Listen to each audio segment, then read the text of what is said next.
À sa prise des fonctions du ministre des Recherches scientifiques et innovations technologiques le 9 septembre 2019, Maître José Mpanda Kabango promis de laisser à ce ministère le peu de temps qu'il va y être des bonnes empreintes, non seulement à travers la modernisation et viabilisation des centres et instituts de recherche, mais aussi par la valorisation des chercheurs congolais. Un ministère que moi j'estime socle le développement de tous les autres ministères, puisque je considère que c'est un ministère qui doit être transversal.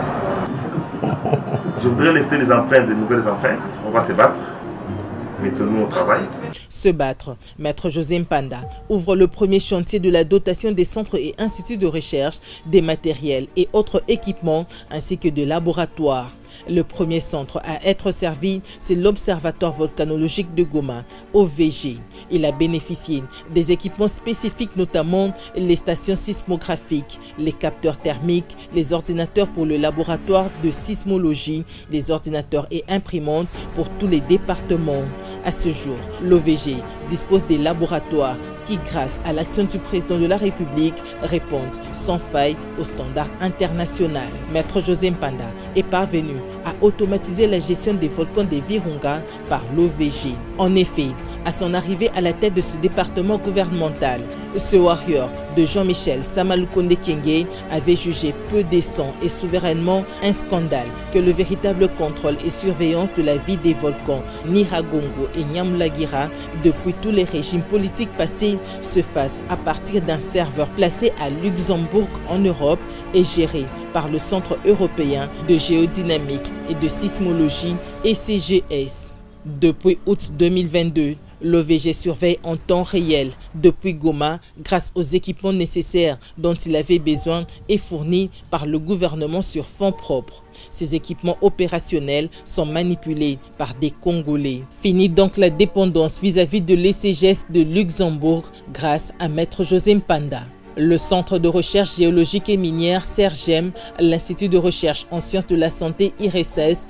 le Centre de recherche en sciences appliquées et technologiques CRSAT et le Centre de recherche agroalimentaire CRA de Lubumbashi ont été dotés des matériels de pointe spécifiques à chacun d'eux, acquis sur fonds propres du gouvernement. Le CERGEM, par exemple, bénéficie d'un spectrophotomètre AA complet et ses accessoires, d'un four de laboratoire minimum 1300 degrés Celsius et de 2 étuves.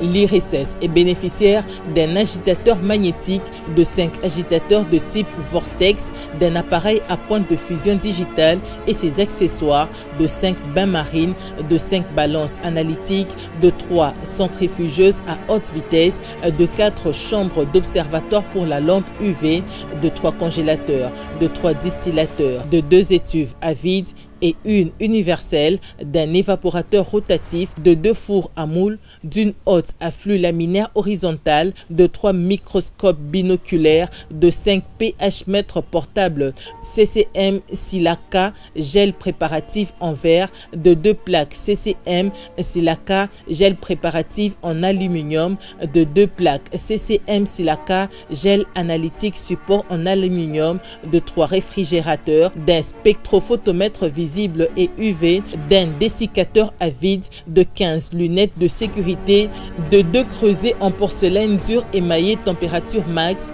de 5 tubes à essai, de 5 verres montres, d'une plaque chauffante PC 540, de 20 fioles jaugées 50 ml, de 20 fioles jaugées 100 ml. Le CRA a eu un incubateur bactériologique, un autoclave vertical pour stérilisation, une haute à flux laminaire, une balance analytique, d'un multiparamètre avec accessoires, une centrifugeuse, un bain-marie couvercle pupitre avec régulateur de niveau, d'un microscope, d'un distillateur, d'un homogénéisateur, de 3 micropipettes à volume variable autoclave 100 UI à 1000 UI, de 3 micropipettes variables autoclave 10 UI à 100 UI et d'un spectrophotomètre d'absorption automatique. Quant au CRSAT, il a eu 4 agitateurs Top Plus Mix 2, un agitateur magnétique, un spectrophotomètre UV, 3 sur 6 cuves, 3 sixièmes cuves, un spectrophotomètre UV visible, un haute à flux laminaire, Un haut afflux laminaire horizontal, une centrifugeuse, une étuve à vide et un régulateur thermique, un pH mètre de laboratoire, un viscosimètre, 3 luxmètres numériques, 3 hygromètres et un tour à métaux. Témoignage du professeur Dieudonné Niemboué, directeur général de l'IRSS. Et ça, c'est vraiment une grande bénédiction pour notre institut, parce que ça fait très longtemps que nous étions en train de nous plaindre pour la qualité du matériel de laboratoire que nous avons.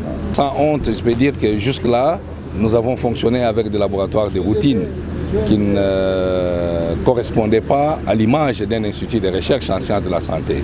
Et je pense qu'avec ces lots, et si sous le leadership de l'excellence José Mpanda, nous arrivons aussi à réfectionner les laboratoires, je pense que nous pourrons être en mesure de travailler sans complaisance et être compétitifs comme un institut de recherche dans le secteur de la santé. Le professeur Valentin Kanda, à l'époque directeur général du CERGEM, n'avait pas manqué aussi de témoignages positifs. Nous venons d'obtenir ici un spectrophotomètre d'absorption atomique qui nous permettra de faire des expertises de qualité au niveau de nos échantillons de roches, comme je l'ai dit. Et si mon souvenir est exact, le dernier appareil, le dernier spectrophotomètre que nous avons eu date des années 70 grâce à la coopération allemande. Mais il a fallu attendre le pouvoir actuel pour que nous puissions entrer en possession de nouveaux appareils. Vous comprenez ma joie et mon émotion. C'est sous José Mpanda que le Commissariat général à l'énergie atomique, CGA, a été doté par l'Agence internationale de l'énergie atomique, AIA, d'une caméra gamma placée aux cliniques universitaires pour la détection et traitement du cancer. Toujours pour le compte du CGA, il s'investit pour la construction du centre radiothérapique, un grand projet de plus de 13 millions de dollars américains qui vise l'innovation dans la médecine nucléaire pour le traitement des cancers et autres tumeurs. Le deuxième chantier, entrepris par Maître José Mpanda Kabango pendant son mandat au ministère de la Recherche scientifique et innovation technologique, a été la dotation à l'administration et au centre et institut de recherche des véhicules pour la locomotion des agents et cadres. Dans le lot des bénéficiaires, l'OVG, 2 Jeep Toyota Land Cruiser 4x4 Linera, un minibus, 2 Jeep Toyota Land Cruiser, plus des motos, le Saint-Péry, 3 minibus, crèche, IRSS, IGC ont chacun obtenu une Jeep 4x4. En plus, le Conseil national scientifique CNS, le secrétariat scientifique de l'Université de Kinshasa et le secrétariat général de la recherche scientifique et innovation technologique, la direction des services généraux, la direction de la coopération scientifique, la cellule de gestion des projets et des marchés publics comptent parmi les bénéficiaires des véhicules. D'après le secrétaire général à la recherche scientifique et innovation technologique, Odon Dambo, dans l'histoire de ce ministère de la recherche scientifique, c'est la toute première fois qu'un ministère s'emploie à doter les centres et instituts de recherche des engins roulants sur fonds propres du gouvernement, mais aussi d'autres équipements spécifiques pour leur fonctionnement. Souvent, le recours était fait aux partenaires extérieurs. Donc, c'est cette politique de la main tendue et de la dépendance que le warrior de Sama Lukonde Kyenge à la recherche scientifique et innovation technologique est déterminé à briser. Le troisième chantier, entrepris par Maître José Mpanda, c'est la modernisation des infrastructures. Jeudi 16 mars 2023, il a inspecté certains chantiers en réalisation à Kinshasa pour se rendre compte de l'avancement des travaux. C'est ainsi qu'il s'est rendu à l'université de Kinshasa où s'érige un immeuble de centre de recherche en géophysique, CRG en sigle. C'est un immeuble de 3 étages qui doit être érigé en 3 phases. Il faut dire que depuis sa création en novembre 1982, le CERGEM a été toujours sous-logé dans les installations du Centre de recherche géologique et minière CRGM. C'est avec Maître José Mpanda que le CRG va pour toute sa première fois avoir son premier siège. Ce bâtiment de 3 niveaux qui est construit par l'entreprise de construction, reconstruction et réhabilitation des bâtiments Korereba pour un montant de 513 781 $ américains, comprend dans sa première phase au rez-de-chaussée une grande bibliothèque, une salle de conférence, 2 halls d'entrée principale et secondaire avec un vide mezzanine, une salle d'analyse, 10 bureaux climatisés pour les services administratifs et techniques, 6 blocs de toilettes modernes, 2 couloirs de circulation situés dans les 2 ailes du bâtiment, 4 cages d'escalier dont 2 situées dans le hall d'entrée et 2 autres sur les 2 ailes gauche et droite du bâtiment et 2 préaux situés dans les 2 entrées du bâtiment sur les façades principales et postérieures du bâtiment. Sur place, le ministre des Recherches scientifiques et innovations technologiques a constaté que les travaux du premier niveau de l'immeuble sont à l'étape de finissage, mais seulement il n'a pas apprécié la qualité du travail et a recommandé la constitution d'une commission ad hoc pour l'évaluation du devis et des dépenses effectuées pour des corrections éventuelles. Le deuxième chantier visité, c'est celui de l'hôpital de Mabanga au quartier Yolo, spécialisé en la recherche et traitement des personnes atteintes de drépanocytose. Ici, après la démolition totale de l'ancien bâtiment le 13 février dernier, c'est le travail de fourmi qui est en train d'être abattu par la société libanaise BBC. Les responsables de cette entreprise promettent, vu l'urgence d'hospitaliser les malades, de livrer un immeuble R+1 très moderne au plus tard octobre prochain. Le ministre Mpanda n'a pas caché sa satisfaction quant à l'avancement des travaux financés à 70% par la fondation Denise Nyakeru Tshisekedi, la première dame de la République, et 30% par le gouvernement congolais. Je crois qu'il y a la volonté positive de bien faire. Mais d'où nous venons, c'est vraiment... Moi, je tiens à féliciter les recrutements de la fondation. La fondation Nyakeru Tshisekedi a fait une très bonne sélection d'entrepreneurs qui fait les travaux et on sent qu'il y a une expertise, contrairement de là où nous venons, puisque là, on a eu que nos yeux pour pleurer. Même satisfaction, Maître José Mpanda l'a manifesté au 3e chantier du Conseil national pour la protection contre le rayonnement ionisant à Sainte-Péry en sigle, au quartier Funa. Ici, un immeuble de 4 étages est déjà érigé grâce au montage financier proposé par le ministère et dont les travaux se situent au niveau de finissage.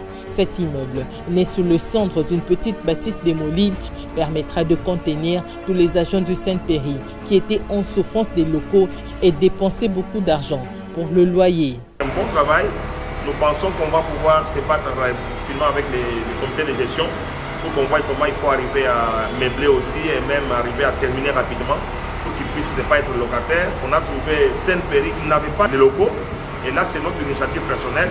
Je tiens sincèrement à encourager, à féliciter les comités de gestion pour cette initiative qui est bonne sous notre égide. Le ministre José Mpanda a bouclé son inspection au Centre national de télédétection au croisement des avenues Batetela et Lubefu dans la commune de la Gombe. Ce centre, qui était sous-logé à l'immeuble Sémois depuis belle lurette dans quelques locaux du cabinet du ministère de la Recherche scientifique, a pu obtenir, grâce aux efforts de Maître José Mpanda, cet immeuble en pleine réhabilitation. Le prochain centre à être modernisé, c'est l'Institut géographique du Congo, IGC, envahi maladroitement par les privés qui l'ont transformé en une sorte de centre commercial. À l'IGC sera érigée dans les tout prochains jours la Cité de la Science. L'option qui a été levée par les gouvernements, l'option qui a été levée par le président de la République de valoriser, de moderniser les centres de recherche a commencé. Et nous allons pouvoir y aller à l'IGC, ce qui va se faire avec Sekerico. C'est une option du gouvernement, ce n'est pas une option du ministre. C'est le gouvernement qui a décidé au sein du Conseil des ministres. Et les décisions sont prises à ce niveau-là. Et nous, nous faisons exécuter les décisions du Conseil des ministres. On va y aller partout, au niveau du CERGEM, on va aller au niveau des crèches, on va aller au niveau de l'INERA. Partout où il y a la modernisation et la valorisation, on va les faire.